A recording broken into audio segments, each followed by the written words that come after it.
Sino ka? Anong ginagawa mo dito?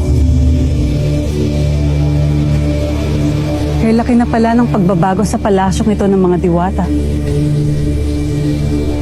Nakarating ka na sa palasyo ng aking ada? Kilala kita. Namumukhaan kita. Parang nakita ko na siya. Nais kong makausap ang hara ng Lireo. O kaya ang ina ni Terra.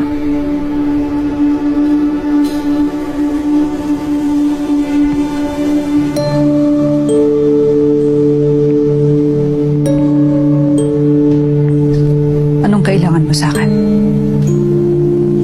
Ikaw si Danaya? Ikaw ang dating tagapangalaga ng brilyante ng lupa? Ako nga.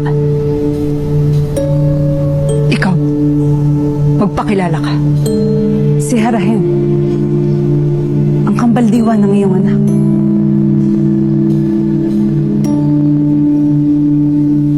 Alam ko na kung saan kita nakita. Sa Devas. Oo. Kakatiyak ka ba, Lira? Marahil ay isa rin siyang kaaway na nagpapanggap lamang.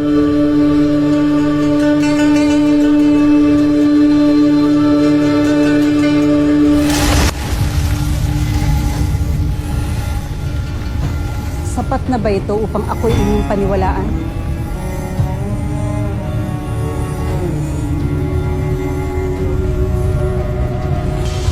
Naparito ka ba? Upang isaoli sa akin ang brilyante ng aking anak. Inutusan ako ng mga batang sangre. Kaya kunin mo ang brilyante ng lupa.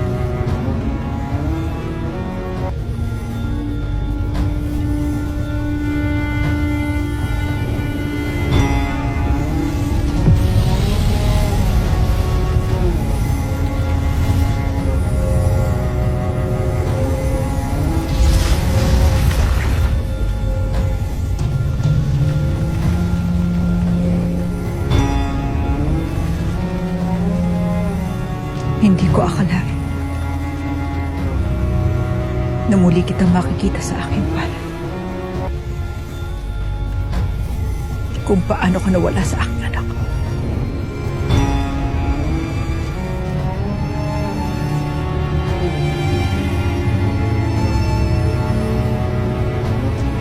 Hindi lamang yan ang aking handog, mga diwata.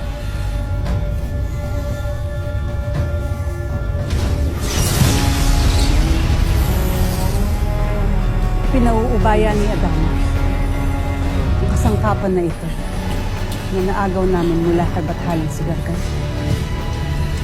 Nais rin ni Adamus na mapasa kamay ninyo ang tungkod na ito upang malaman ninyo kung ano ang gagawin sa makapangyarihang kasangkapan na ito.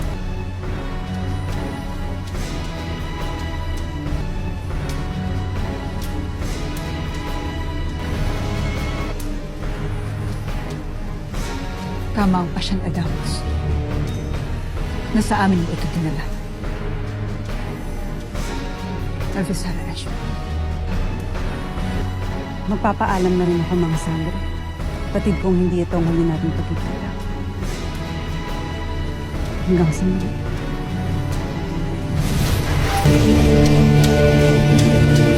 Ay,